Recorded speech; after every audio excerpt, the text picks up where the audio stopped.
Good morning, everybody. Welcome to Wednesday, the 15th of April. I hope you've had a lovely, restful Easter weekend. I know we have a lovely 4 days off, but really surprisingly ready to get back to it, I have to say. Now, you may have noticed we didn't do a video last Thursday or yesterday. I deliberately took a break because it really felt like most people had checked out early for the weekend and people came back a bit later. And certainly talking to people on Facebook yesterday, that seemed to be the case. So thought I'd give it a bit of a rest, give you a rest from me, and start again today. So the immediacy of the crisis, I think, it feels like it's mostly over. People are starting to feel this is the new normal. Kind of the panic and the emergency feeling is subsiding, and I think that the Easter break was great timing to get us over that and to kind of go, oh, okay, now what do we do? So where are we right now then? Now clearly all those big chunky things have stopped moving, so the emergency feeling of the first 2 weeks of what's happening, what's being announced, what does it mean, that's all coming to an end now. We're much more comfortable with what the facts are and what we have to do. So how can we help you going forward, I guess, is our question. I mean, right now we're right on the halfway point of the furlough, the current furlough agreement being March to end of May. We're literally on that halfway point 6 weeks through. So people are now really thinking about how do we plan going forward from here? Will furlough be extended? What do we do?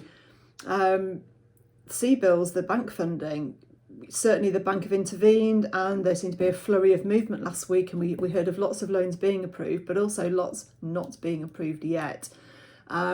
We had some quite worrying feedback actually back end of last week about people who were having, not quite off the record conversations, but conversations with very tired, frustrated people who work at banks saying they really don't have an appetite for this low margin work and they're really not sure how they can help people even if they're viable.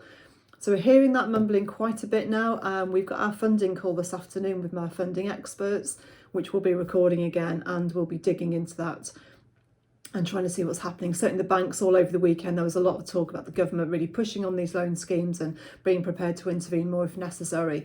There's no question the government have to get this money out to the companies. So if it's not happening, they're going to have to find some kind of way to do that. We're keeping very close to that, and obviously we'll let you know what we're hearing and what we're finding as we know that. People are now obviously getting concerned about April payroll, that is looming, and obviously with no funding coming through, there's that very real concern about having met March payroll. How do people meet April payroll? And we're talking anywhere between the next sort of 10 days and 15 days until that payroll's due out of cash flow. So these are the people's real preoccupations at the moment, as well as trying to keep what they've got left of their business running, dealing with the fallout of clients dropping off, and how do you start to remarket and go back to sell and get new clients into the business?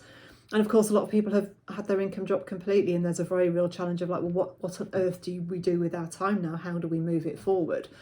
So we're very mindful of all these issues, and we're really thinking about how we can address them and what the best use of time is if income has dropped off significantly. So what we have got is lots of uncertainty. That's an absolute fact. We have loads of uncertainty. So we have to have a plan. But how on earth can you plan for the unplannable? I've been thinking about that a lot over this weekend. And there actually are quite a few things we can do about this, which is great news. So first of all, cash flow forecast. Now this should be coming second nature to you by now if you weren't already doing it. Please don't think cash flow is something we just do in emergency and crisis. You've got to keep doing it. This has got to be a way of life now for the foreseeable future until we get back to stability and lots of cash in the bank. Micro cash management is going to be your absolute key to success.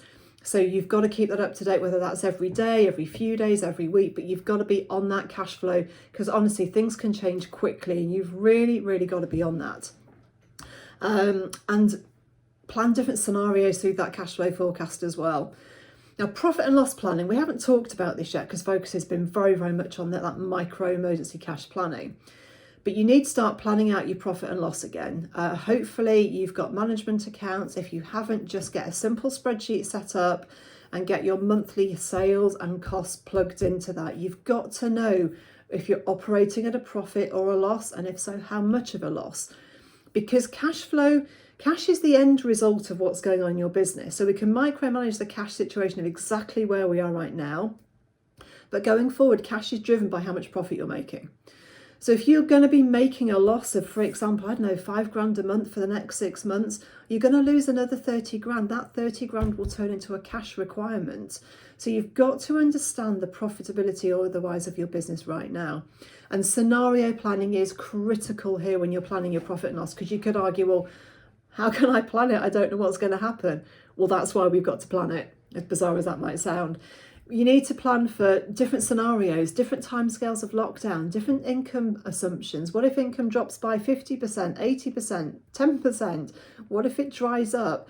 What if furlough gets extended? What if it doesn't? A lot of my clients now are scenario planning for, excuse me, if furlough doesn't get extended, they're going to have to make redundancies, and they're now planning that in. Okay, what are the redundancy payments going to be? What are the notice periods going to be? Use the time you've got now to think that ahead. Because the thing about this is you're probably doing all that in your head anyway, but you can't plan complex stuff like this in your head. Your head can only cope with a few pieces of information at once. The brain typically goes 1, 2, 3, many. It just can't juggle complex scenarios. Get it on a spreadsheet, know your facts, know what you're dealing with. And then when you'll know what you're doing each event, and it takes away all that stress and worry. The plan may not be a fun plan or something you want to do, but if you know that's what you have to do if furlough is or isn't extended, if income drops to here or here, you know already what you're going to do. It gives your head a lot of space. You can feel much more confident, and you can take control of the rest of the business. If you stay in confusion and muddle, you're not going to get that clarity of thought needed to get yourself out of this.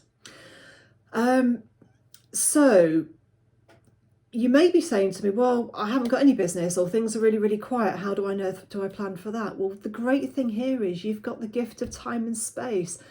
So many times, and I've said this before, I've wished for the world to stop so I could get off and just have time to think. And I've got some really big plans for my business I have never had time to put in place. Our income's dropped by 70%. I have the time now. So I'm, juggling the fact that, what do we do about our income? What do we do if it drops further? But also embracing the fact that I now have time to set the dream part of my business up, and really give that the time and space it needs. So let's talk about the big issue as well, the recession. There's so much talk. Rishi obviously made a big announcement yesterday. He's talking about the depth of the recession that's coming. The FT and the Times are full this morning of stories about how bad it's going to be, how deep it's going to be, how long it's going to take to recover from, how it's going to be the worst thing for 3 centuries. And you know what? That might be true. We can't change those facts, but we can absolutely change our focus and what we see about this. If you choose right now to buy into this and to watch the endless news feed, if you choose to dig out every article you can, if you read the wrong newspapers that are going to feed the fear of Middle England, your brain is going to get so keyed into talking about, thinking about, looking about the recession, how bad it's going to be, how dreadful it's going to be, how long it's going to take to dig ourselves out. Those things may be true, but they don't have to be true for you. This is such a perfect example now of what you think about and what you choose to believe and focus on will change the next few years of your life. So please start to think about, yes, but where's the opportunity? Yes, but how can that not be true for me? What am I going to do differently? How am I not going to get caught up in all of this fear? Because if you get caught up in it, I can guarantee your brain will look for every opportunity of why this is true, why things are bad, why things aren't going your way. You've got to get out of this, and please just don't keep reading endlessly about the recession. It will reprogram your brain in a negative way, and you will not see opportunity. You will not see how you get yourself out of this, how we all get ourselves out of this. And you know what? Although we can't change the global situation, if we all change how we're feeling and behaving and going about our business, we will inspire other people, and there will be a ripple effect out from what we do and how we do it. It absolutely will. So please, I know the recession's scary. We have to plan for it, of course we do, but we don't have to buy into it, and we don't have to be part of it. We really don't. So what we're up to otherwise, I've got a big content planning meeting on Thursday with the leadership team. We really want to know what you guys would like us to cover, talk about, do seminars, webinars on, write articles, anything you need help with or need some inspiration on, please let us know either on LinkedIn or on the Facebook group. I've got my bank funders meeting this afternoon, which we'll be recording, and we'll be talking about what the latest is going on with the funding. And I'm very mindful about debtor collection. How do we start sensitively collecting money from our customers? Tricky conversations, and I'm going to give that some thought and either do a video or something on it in the next day or two. Very conscious this is a longer video today, it's 10 minutes, but I'm kind of catching up from Thursday and Tuesday.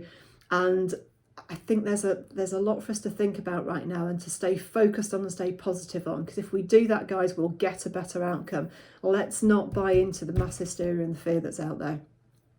Okay, that's me done for today. Apologies for being 10 minutes. I hope you stuck with it till the end. And I would really love to hear where you are, what you're up to. So please comment on LinkedIn, comment on Facebook group, and we'll be back with you. Bye for now. Have a great day.